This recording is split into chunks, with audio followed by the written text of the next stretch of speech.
Mirë se po takuemi në pjesën tonë të parë. Lajmërova në fillim të emisionit edhe mysafirët të cilit do t'i kemi sot në këtë 2 orë sa jemi bashkë, por edhe temat të cilat do t'i trajtojmë. Natyrisht, gjithmonë janë temat cilat edhe përkojnë me kohën në këtë ditë të ftohta, në ndrimin e temperaturave, sidomos mjegulla, e shumë rrethana tjera ndikojnë që sidomos sinuzitet të janë një problem goxha i shfaqur tek të gjitha moshat, si të fëmijët, si të rriturit. Disa persona janë më të prirur me i shfaq, pak më shumë ato probleme, sidomos ata persona që predispozitat i kanë më të larta janë edhe ata të cilët kanë alergji të ndryshme, që ju shfaqen dhe ju rriten edhe më shumë problemet, po natyrisht për me i marë përgjigjet e krejt dilemave tona dhe pyetjeve tona, unë e thash edhe në fillim të emisionit që do ta kemi të ftuar mjekun i cili çdo ditë të tij mirret me pacient të problemeve të tilla, të natyrave të tilla, për të cilin janë pyetje si pyetje të pacientëve. Ai përgjigjet çdo ditë në këto pyetje me punën e tij, por edhe me konsultat e tij. Së bashku në këtë pjesë të parë me otorinolaringologun doktorin Arsim Elezaj do të mund t'i marrim përgjigjet e të gjitha pyetjeve tuaja që na keni ndërkuar ndërkohë në familja jonë. Padyshim tash është në studio me mua doktor Arsimi, mirë se erdhe doktor Arsim. Shumë kënaqësi me të pas studio. Unë thash që disa persona kanë predispozit më shumë, disa rrallës e heq, po sinoziti është i pranishëm me sidomos në këto ndrimin e temperaturave. Atëherë si fillim, inflamacioni i hundës dhe i hapësirave paranazale është një prej rasteve më të shpeshta që e kalon, nuk po thuaj se pakte një herë në jetë ka secili person.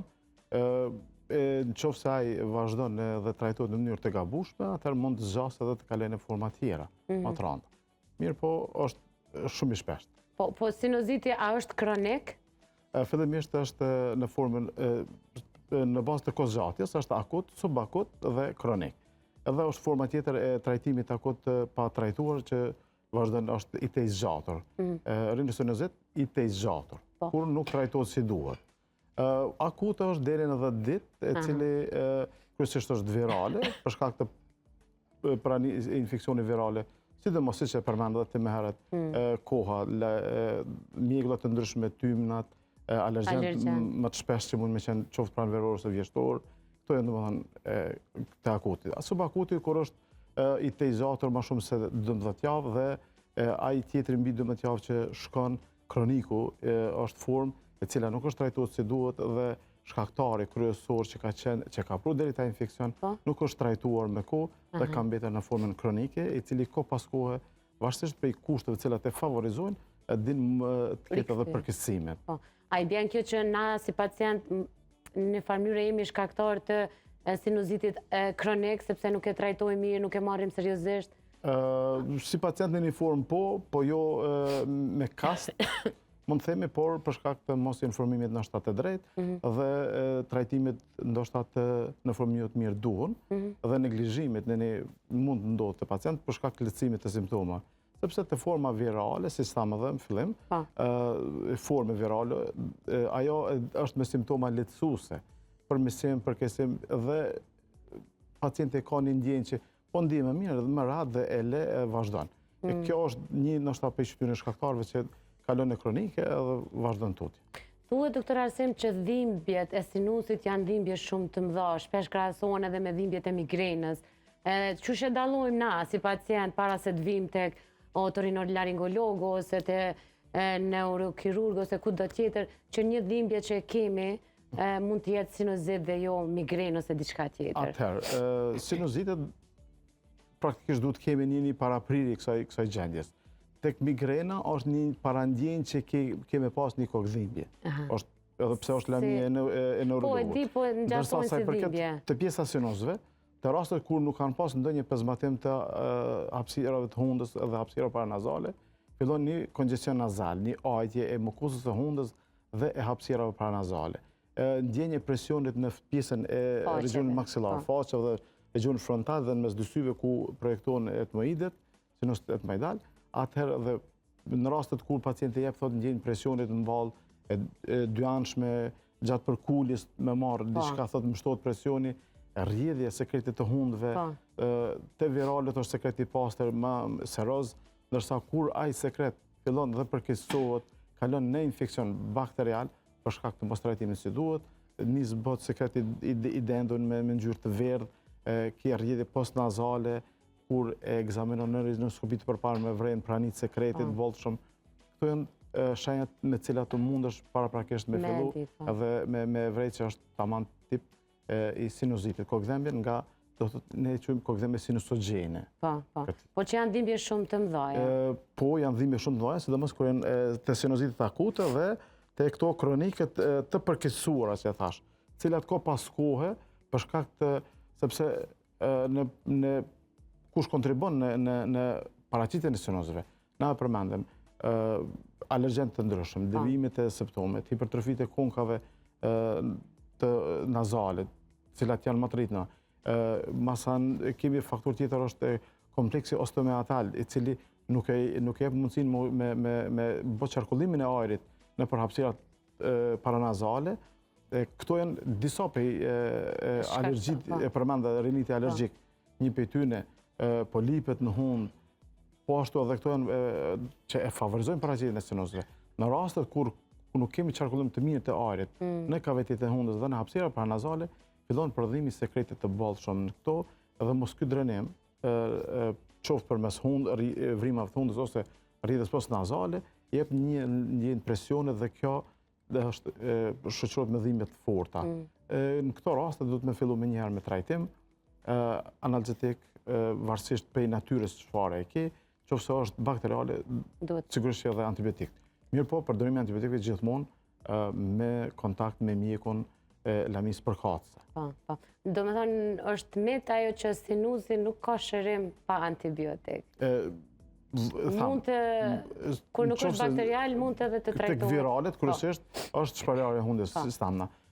Një këshill që dua t'ja për shqetësues të juve dhe për publikun e gjerë, sepse pastërtia e vrimave të hundës duhet jetë çdo herë me 5 ml tretje në mëngjes dhe mbrëmje. Sikur se marrim, domethënë, higjienën orale, ashtu duhet ta mbajmë edhe higjienën e kavitetit nazal, sepse kjo ndihmon në largimin e shkaktarëve ose alergjenëve të ndryshëm të cilët i inhalojmë përmes hundës. Frymëmarrja normale është vetëm me hundë, siç thamë. Kur ne këtë e fillojmë dhe bëjmë e aplikojmë, ne e ulim mundësinë për kontakt me alergjen të ndryshëm, qoftë viral shkaktar ose të tjerë, dhe mundësitë janë më të mira për me përfitu pacient, mos me pas kontakte me fitu në infekcion sinusogjen viral, i cili nëse nuk trajtohet, mandej vazhdon edhe del në bakterial. Këtë pjesë që tha doktor Arsim që të mirëmbajmë higjienën e hundës, a është fjala vetëm për kohën kur jemi të sëmura, apo çdo ditë tjetër? Kjo është rregull, çdo ditë tjetër duhet mëngjes dhe mbrëmje të bëhet higjiena e hapësirës së hundës, me tretje. Po, me tretje fiziologjike, nuk janë të kushtueshme, kanë kosto të lirë. Këto raste mund të përgatiten edhe në shtëpi, nëse s'ke mundësi me ble ujë të vluar, i cili lihet ftofet, vendoset kryp kozhine, krijohet një tretje e cila e shpërlan hundën me një sheringë 5 ml dhe krijon edhe një qarkullim më të mirë të ajrit, krijon kushte më të mira, higjinë më të pastër. Këto nuk e pas na di, do me thonë që është proces rutinor, nuk e pas na di. Kjo duhet jetë rutinë për secilin. Nuk e thonë mukozën e hunës diçka? Absolutisht, jo, nuk thonë, vetëm krijon përveç nëse nuk ka ndonjë problem, ka raste kur janë me gjakderit, më të predispozuar, duhet me pas kujdes si e përdor, sepse duhet të përdoren edhe substanca tjera, domethënë preparate tjera, të cilat e lehtësojnë epitelizimin e jenëve të gjakut në septumin e hundës, në perdën e hundës. Përndryshe, secili mund ta përdorë, kjo vetëm krijon kushte më të mira, më të favorshme për frymëmarrje më të mirë, më të lehtë dhe mik simptome infeksioneve të hapësirave paranazale dhe të hundës. Ja dhe fëmijëve m'ja u praktiku këtë? Sigurisht, edhe të fëmijët edhe të të rriturit, kjo nuk ka dallim moshë. Vetëm se duhet me pas kujdes mënyrën e përdorimit tek fëmijët, për shkak se lëndimet janë më të lehta, ata janë pak më reaktiv gjatë afrimit të sheringave tek vrimat e hundës, por ata. Edhe 5 ml të një sheringut me dërgu me shtypje të larta, apo me ngadal? Jo, me ngadal, futet në vrimin e hundës dhe me ngadal. Po, me ngadal, edhe ajo e krijon një efekt mirë. shumë informacion i mirë. Në fakt, asun nuk e pas nga ditë, unë ka me praktiku, se unë jam personi që mas shumë t'i ka probleme sinusit. Kemë raste shumë që i rekomendojmë, po thjesht me secilin pacient, vetëm në rastet kur për shkak të ngarkesë mund me ndodhë me harru, po zakonisht këta që na paraqitet me probleme sinusogene, zakonisht gjithmonë i rekomendojmë me apliku këta. Super këshill, domethënë ka me praktiku dhe ka me ndohë mandej edhe me shikus tonë. Ajo çka është ndoshta që na nuk e dim, po që është sinusi, sado që mund të tingëlloj që smundje e menaxhueshme, din me u përkeçsu nëse nuk e trajtojmë. Po, nëse nuk e trajtojmë, atëherë din Cilat janë përkeçimet? Përkeçimet, infeksionet kryesisht në hapësirat përreth sinusëve, domethënë cilat janë afër, kush është afër, është syni dhe pjesë domethënë që truni. Tek veshët domethënë nuk ndodh me pas infeksione, rrallë, për mos më thonë kur, po shumë është rrallë, është më të shpeshtë edhe në afërsi për shkak të kanale. Për shkak të afërsisë anatomike që është. Janë infeksionet periorbitale, si celuliti preseptal orbital, mandej i cili shkon nëse nuk trajtohet sa duhet dhe si duhet, ai dhe mu shndrua edhe në absces. Mandej janë përmes komunikimeve anatomike që i ka zgavra trunit, ente gjaku dhe fjet nervorë që dalën edhe fisurave anatomike, cilat komunikon zgavra hundës dhe hapësirat paranazale me kafkën. Ato janë infekcione mandej në formë të meningjiteve, absceseve në regionin frontal, deri në rastet kur nuk janë të trajtueshme, ka të rralla, po kur di me bë edhe dëmtim ose osteomielit të kockave, din me dhënë. Janë në raste të rënda, po të rralla. Duhet të them që infeksionet e sinusëve në shumicën e rasteve trajtohen në mënyrë konservative. Intervenimet janë shumë të rralla, por mos me thonë asnjëherë, po rrallë ndodh. Me qenë se tash kemi të kalu në kohën kur era e prodhimit të antibiotikëve është jashtëzakonisht dhe gama është e gjanë. Mandej mundësitë e përdorimit në çdo moshë dhe në çdo gjendje të organizmit, sepse kemi pas vështirësi më herët përdorimi i antibiotikëve tek nënat shtatzana, të cilat komplikohen ose kanë infekcion bakterial, të cilat do të thonë antibiotik në kohë të mëhershme ke pas vështirësi me apliku, tash ke mundësi me dhënë antibiotik sepse është rregulluar. Ka një gamë të cilat lejohet për shtatzana. Komplikimet janë më të pakta. Nuk do të thotë se s'ka, kemi thuajse me stin varsisht, kemi raste do të thonë tek vjeshta dhe të pranvera, komplikimet të cilat i pranojmë dhe në klinikën ku ne punojmë, ofrojmë shërbime. Në shumicën e rasteve neve na kalojnë trajtime vetëm konservativ. Okej. Vetëm pa intervenim kirurgjik me një fjalë. Pa intervenim. Ndërsa a është e vërtetë ose nëse është mit që nuk ka as operacion as kur gjë që nuk e rikthen prapë problemet e sinusit, sepse ai operon mas 2-3 vjetëve rikthehen apet, si qëndron kjo teori doktor Arsim? Kështu. Varësisht për shkaktarit i cili ka prunë infeksion sinusogjen. Po. Nëse kanë qenë polipet shkaktar të infeksioneve sinusogjen. Largohet.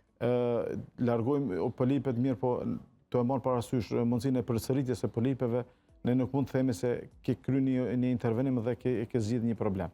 Nëse nuk jeni në kontakt të vazhdueshëm me mjekun i cili ose profesionistin në lamis përkatëse, i cili e trajton në mënyrë të vazhdueshme, mund të rikthehet prapë smundja. Nëse ka qenë një pengesë mekanike sistemi septume ose një hipertrofi e konkave ose një çrregullim i kompleksit osteomeatal, cili ka sjellë deri te paraqitja e sinusëve, e ke zgjedhur atë problem, ma nuk ke me pas atë lash.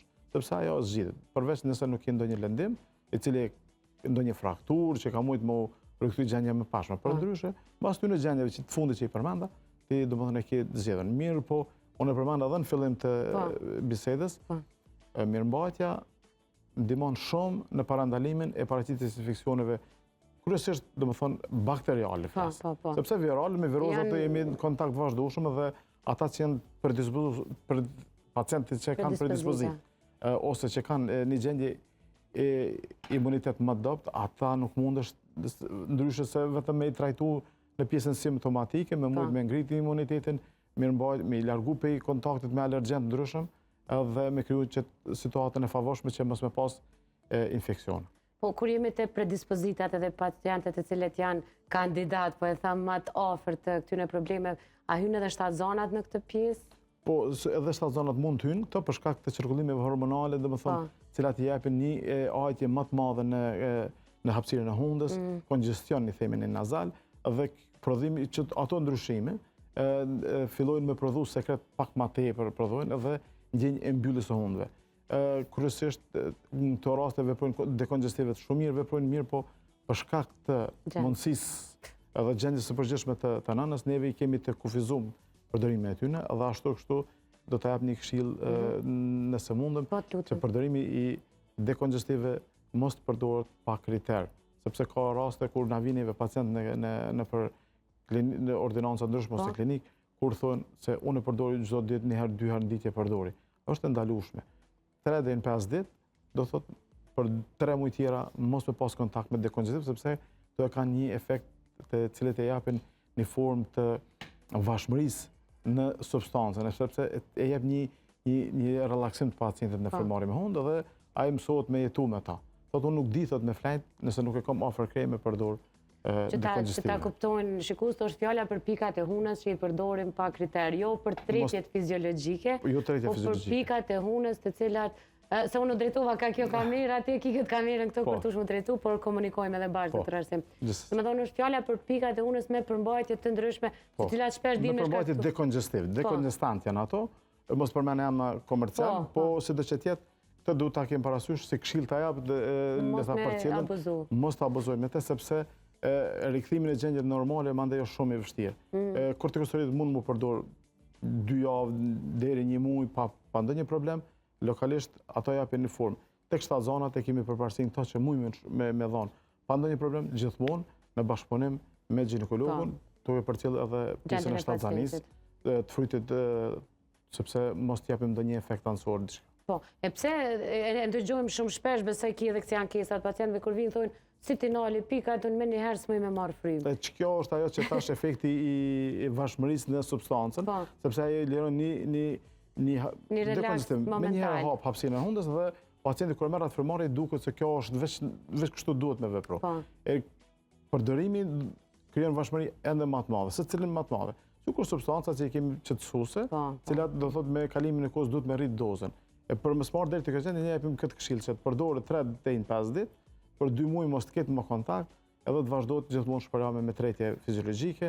Në rastet që duhet më gjatë përdorimi pas dekongestive, vazhdohet edhe me spreja kortikosteroid. A mund të shkaktoj këto probleme sepse janë një kategori e pacientave që nga problemet të mëdha që kanë rrinë non-stop duke e pastru hundën. Duke e pastru dhe kam fjalën e fryn dhunshëm për me largu sekretin. A munden me dëmtu kanalet diçka me këtë fryrje të shpesht? Fryrja shpesht e hundëve dhe tentimi mi nxjerrë në mënyrë mekanike. Edhe tentimi mi nxjerrë në mënyrë mekanike. Këto është procedurë e gabueshme, është mënyrë e gabueshme. Kështu që duhet të keni kujdes. Shpërlamja duhet të jetë vetëm me tretje fiziologjike, siç e përmend edhe më herët, edhe jo fryrje të mëdha. Ato drenohen vetvetiv, mandej dalin. Sepse kjo substancë krijon një lehtësi në frymëmarrje, zbutje të krustave, mëngjes dhe mbrëmje, nëse i aplikojmë rregullisht.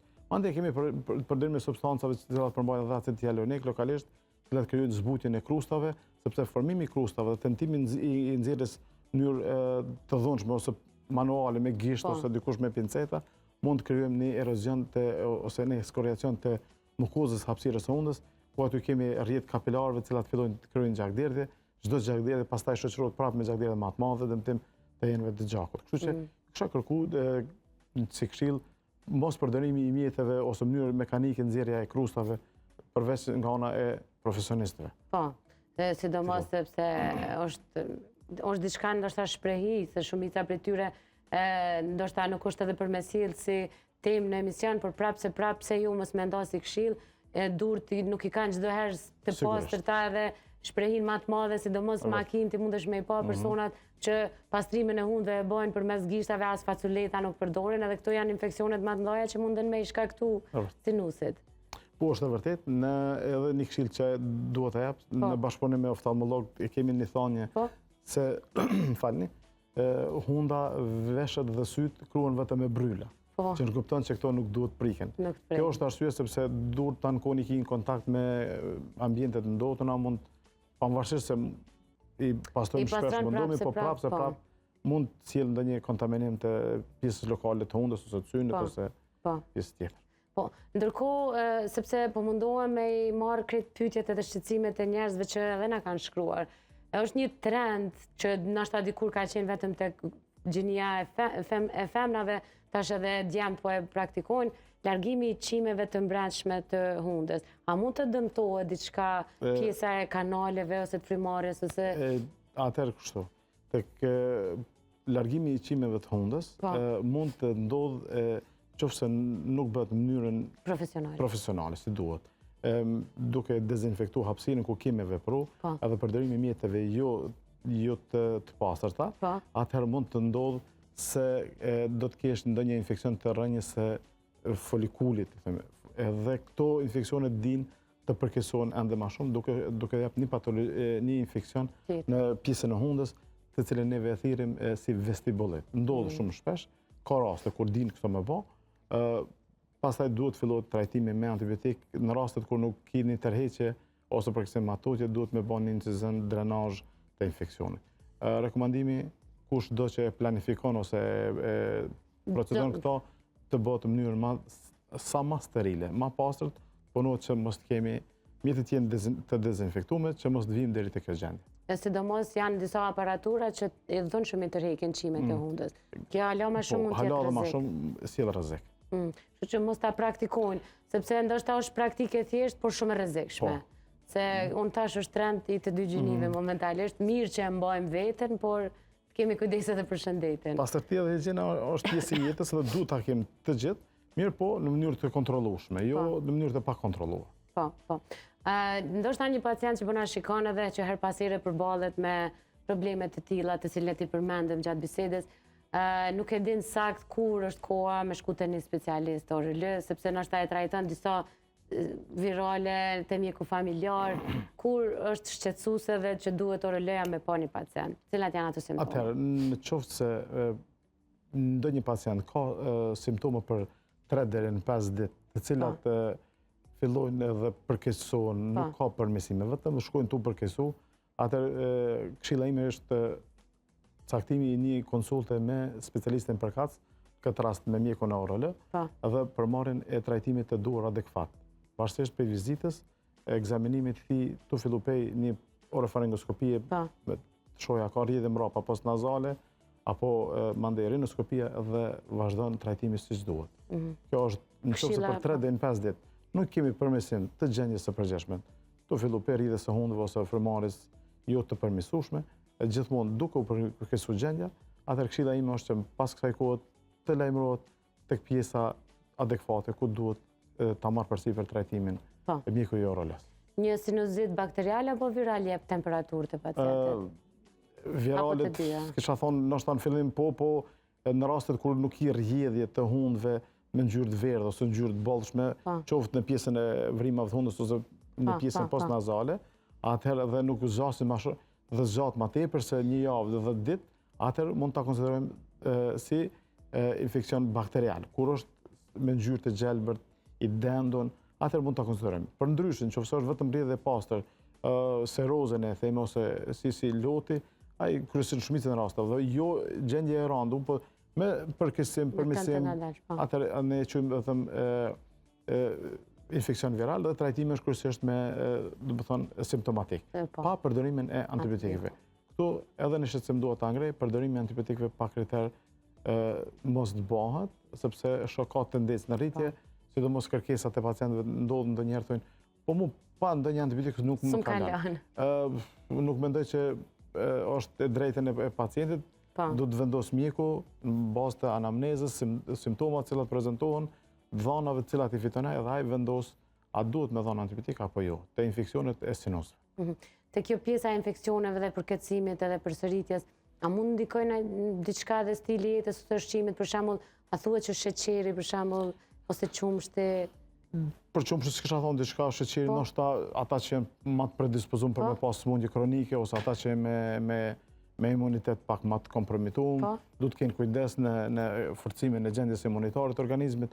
Përndryshe për qumshtin nuk kisha mujt më lidhë në këtë pjesë, s'ka ndonjë dhënë të paktën deri tash s'kam lexuar që e rrit, përveç nëse janë me probleme që nuk e durojnë qumshtin, intolerancë, kanë laktozë. Nuk ka diçka, domethënë janë mite, sepse na ndëgjojmë mite të ndryshme Për shembull, po, një prej miteve ka qenë që po sheqeri nuk rekomandohet që ato ditët kur e smut. Klima, kondicioneri, përveç promojës që na kop.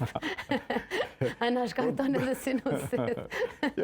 Klima sinusit nuk shkakton e përmend shkaqet jo. Unë po i veki krejt pyetjet e shikuesve. Po mundondem. Vetëm promojen ta keni parasysh. Promojen gjithçyshme mojt përve jo për sinus. Po jo për sinus. Okej. Një që e kum bë edhe vet, doktor Arsem, ma kum bë gabim ajo se di, po pikë kur më ka e vogël, më mend që son kum pas problem gjithmonë me sinus, me përsëritje problemit. Edhe një prej praktikave më shpeshta që kum bë është ka qenë inhalimi, por tradicional, jo me inhalator, por me avull të kamomilit ose të ujit të qepës, me një qebe e mbuluar. Sa e përkram për shtetë? Një në vogël me ujit të vluar, vendosja e qeseve me qaj nana ose kamomilje, ajo është shumë e mirë, është një zgjidhje domethënë shtëpiake. Po nuk është e dëmshme. Nuk është e dëmshme, absolut, kur gjë nuk ka gabim aty nëse e bën. Tek rastet që janë akute ose virale, ndihmon shumë ajo gjendje. Ne edhe ne e rekomandojmë atë pjesë. Po e rekomandojmë, po jo si target terapi që është zgjidhja duhet. Absolutisht është ndihmës, por jo lehtësim i gjendjes virale shumë ndihmon. Po. Kur kemi dhimbje të mëdha të sinusit sekret, të pamenaxhueshëm, a preferohet vendosja e leckave të nxehta në këtë pjesë ajo? Nuk ka diçka në literaturë që shkruan ndihmon ajo.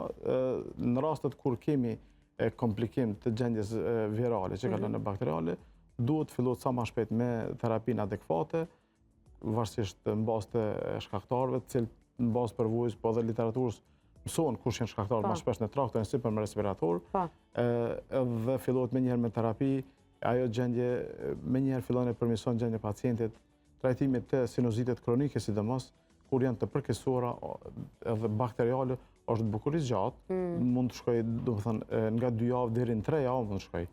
Kërkon deri në shërimin e plotë të gjendjes së organizmit. Po.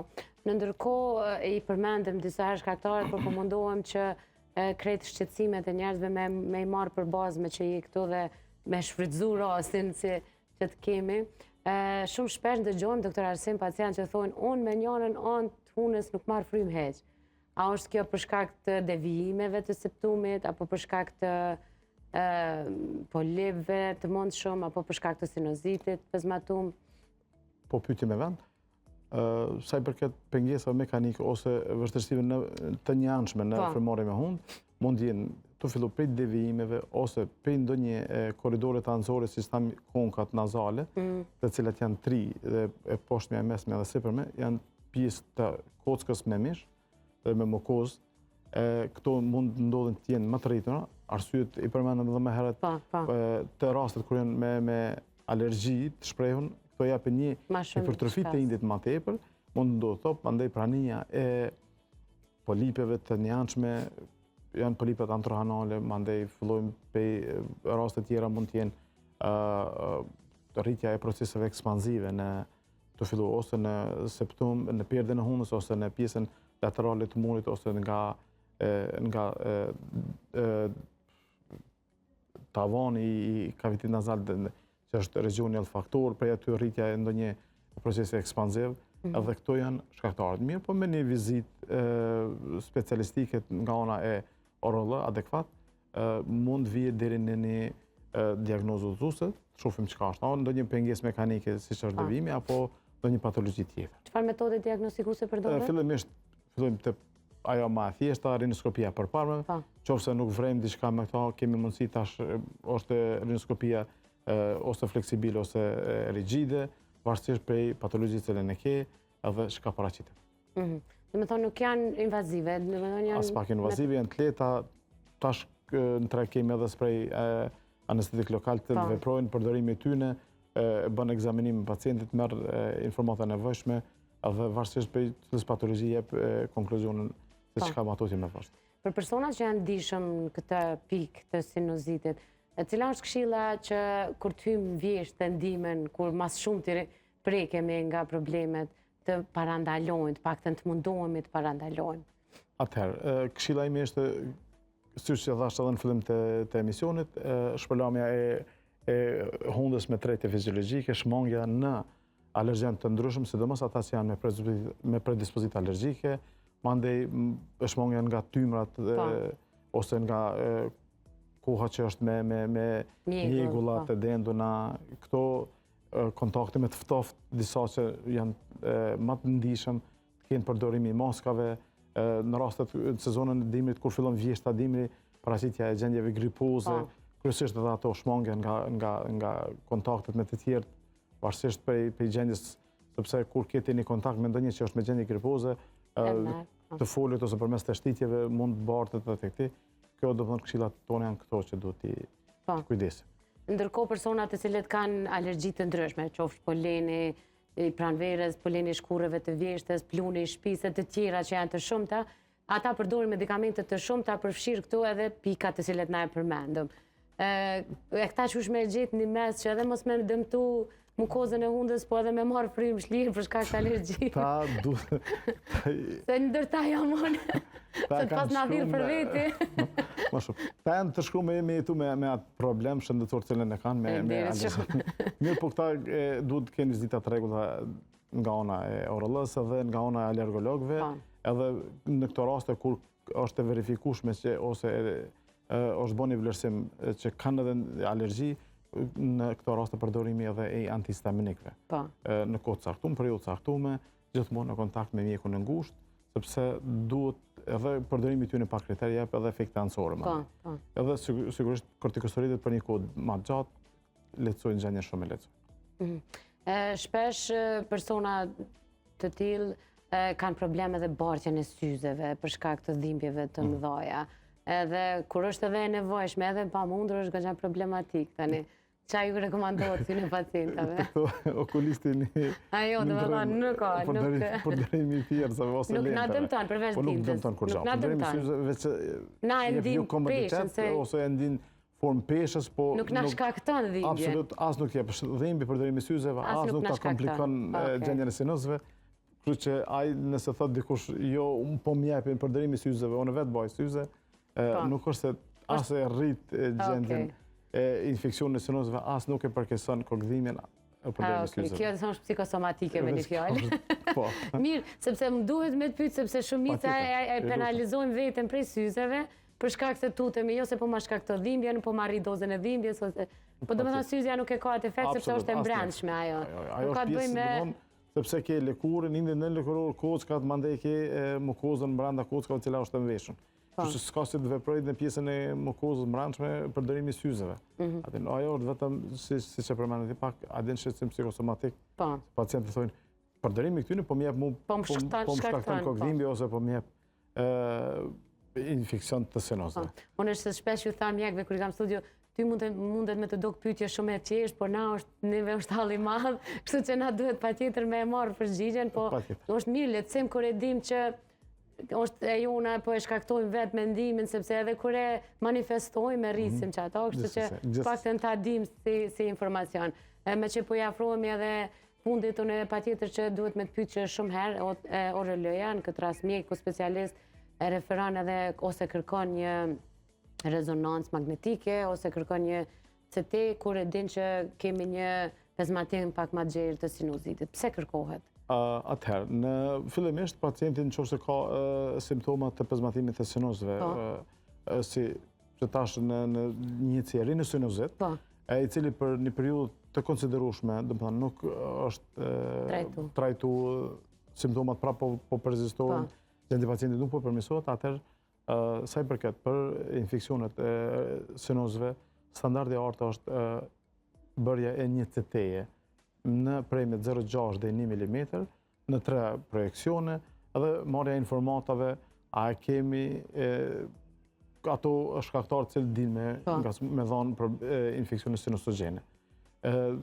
Kjo do duhet bëhet pas shtjerës së mundësive konservative tjera, trajtime me barnë, me gjitha këto. Jo, sepse ka raste kur në vizitën e parë me njerë kërkohet një CT. Ajo nuk duhet bëhet pas trajtimit të gjatë të pacientit, dhe shtjerës së mundësive të trajtimit konservativ, mandej të fillohet me një CT. Standardi i artë për sinusë është CT-ja. Nuk është që dyshohet për diçka ma shumë, por është një standard që kur shteren mundësitë, eliminimi i shkaktarëve tjerë është edhe kjo që kërkohet. për me trajtu pak ma profesional këtë problematik, apo këtë smundje është, po? Po. është sepse na përcjell shumicën e kohës, gjatë gjithë jetës, shumicën e pacientave të cilët janë më në predispozit me pas. A është trashëguese? Kisha thonë që trashëguese. Problemet e sinusitit jo. Jo, problemet e sinusogjene, shkaktar cilët mund me punë këtë gjendje, përmendëm, po a është edhe trashëguese? Për shembull nëse prindët e mi kanë pas shumë problem. Nuk do të pas infekcion sinusëve. Infekcioni, inflamacioni sinusëve nuk mund të jetë, inflamacione nuk janë trashëguese, s'mund të qenë inflamacion. Ndërsa shkaktar cilët mund me punë që atë gjendje, mund me qenë trashëguese. Alergjente ato tjera të cilat mos i përsërisim edhe një herë që janë të shumta, po prapë se prapë është mirë me i nejtë gati. Mirë, po infekcionet, s'mund me thonë se infekcion ose inflamacioni i sinusëve, nuk mund me thonë kontakti me alergjen, është trashëgues, po e qartë e kuptova. Do me thonë jo problemet edhe infekcionet e sinusit. Infekcionet e sinusëve s'mund me thonë trashëgues. Po. Sa mund të bazohemi, kam pas rastin kur disa pacienta, se shpesh të familja jo na dërgojnë edhe pyetje për me orientu të mjek, kur kanë bë një 3D të dhëmbëve për çështjet të tjera, por aty u ka dalë që pjesa e lartë është me qelb ose infekcioni sinusit. A mund të mirët? Po, mund të mirët edhe ajo, për një konsult me mjekun ORL dhe vazhdon trajtimi vazhdimisht, qofse ka rrjedhje pranit të korridoreve të poshtme nazale me sekret, mund të vazhdo trajtimi konservativ, pa antibiotik fillimisht, në qofse përmirësimi i gjendjes së përgjithshme të pacientit është i mirë, vazhdon për aq kohë sa është e nevojshme. Në rastet se nuk kemi ndonjë përmirësim, atëherë fillohet trajtimi edhe me antibiotik, shoqërohen pas antibiotikëve. Pastaj punohet dhëmbë. Shohim në qoftë se është e nevojshme atëherë proponimi po se po i dhëmbëve, edhe në qoftë se duhet për matutje me u trajtu dhe ka nevojë për trajtim më të zgjatë dhe me marrë informata më të sakta, atëherë kemi edhe realizimin e CT-s, siç thash është standardi i artë për trajtim të mëtejmë. Me marrë informata shtesë më të sakta, sepse i merr në 3 projekcione për secilin hapësirë paranazale dhe për kavitet hundës marrë informata përmes të CT-s. Më herët është bërë rentgeni në mungesë të CT-ve, sepse ne jemi vend me zhvillim pak më të vonë se sa vendet perëndimore. Është zhvilluar, domethënë është bën planet, projekcionet e kërkuara, mirë po në rastet kur janë infeksionet kronike të përkeqësuara, informata e pak më të vështirësuar përmes rentgenit. Kështu që CT-ja është standardi i cili ta jep atë lehtësi me vendosje në diagnozë definitive dhe trajtim të nevojshëm matutje.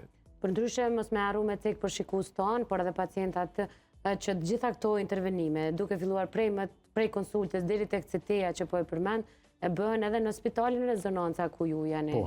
Po, të gjitha realizohen edhe aty. Po. Pa problem dhe intervenimet e hundës, kirurgjike, të gjitha. Kirurgjike, po.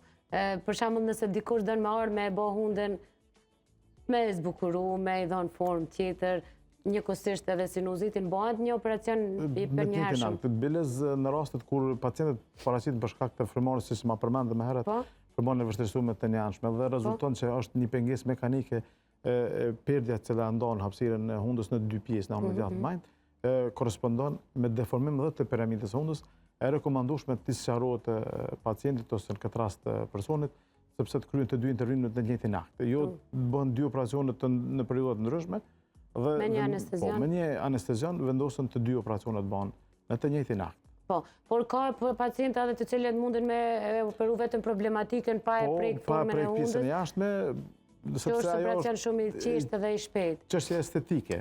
Dikon nuk e pengon, ka zgjedh. Ka edhe kundërta, disa që kanë probleme vetëm pjesën estetike e fiksim. Munden ose njënin ose tjetrin. Pjesën funksionale gjithsesi duhet, nëse veç është e nevojshme, sepse jo çdo devijim duhet të operohet, sepse jo çdo devijim, thash edhe një herë, përsëris duhet të operohet. Në rastet kur ai devijim ka dhënë pezmatime të shpeshta të sinusëve, edhe konsiderohet nga ana e mjekut se është shkaktar i infeksioneve, duke mbyll komplet një hapësirë anën e majt ose të djathtë, atëherë është një indikacion që duhet të operohet. Përndryshe, jo çdo devijim të operohet. A ka moshë caktuar kur devijimet duhet të operohen? Në rastet kur kryesisht është mosha e preferueshme mbi 18 vjet. Mbi 18 vjet. Mbi 18 vjet, sepse mendohet deri në moshën 18 vjeçare është rritja e organizmit. Aty përfundon rritja e hundës dhe në këto raste duhet me nëse veç indikacionet janë tjera për shkak mendohet që problemi i hundës ka barë probleme në vesh, mundësh me një mundësi mosha 16, po për ndryshe e rekomandosh me mbi 18 vjeç. Po, doktor Arsim, ka dhe shumë pyetje, por kohën e kemi të limituar dhe natyrisht që do të kemi prapë në studio, sepse si një ORL me një përvojë të gjatë me pacient, kemi tema që mund të trajtojmë, për shembull polipet është një tjetër shqetësim që duhet ta trajtojmë një ditë edhe shumë të tjera, por që për sinusët më duket se ju përgjigjëm aty në shqetësime me mandaje, cila është ajo këshilla jote e fundit që ju kishte thënë krejt, aty në që më na ndjekin në këto ditë ku një ditë është minus 14, një ditë një ditë vjegull, një ditë kthjellë, një ditë shi, një ditë borë. Fatkeqësisht këtë pjesën na nuk mundem me ndiku, po më ndiku në pjesën e shëndetit. Në pjesën e shëndetit, mirëmbajtja e hundës, si thash me tretje fiziologjike, shmangja, dalja e vonshme në kohët me mjegull ose në kohët me mëngjesit, për ata cilët nuk e kanë me patjetër me dalë varësisht prej orarit të punës. Kjo është kryesisht në rast se kanë ndonjë kontakt ose me ndonjë virus, marrja e lanxheve të shumta te kalimi i gjendjes në mënyrë me barna simptomatike. Në rastet se vihet deri te ndonjë përkesim të zgjatje simptomave, temperatura, këto kontakti me ndonjë ORL dhe trajtimi me mënyrën sa më profesionale. Shumë faleminderit që ishit sot me neve. Faleminderit nga ana juaj. Shumë kënaqësi që u pata në studio.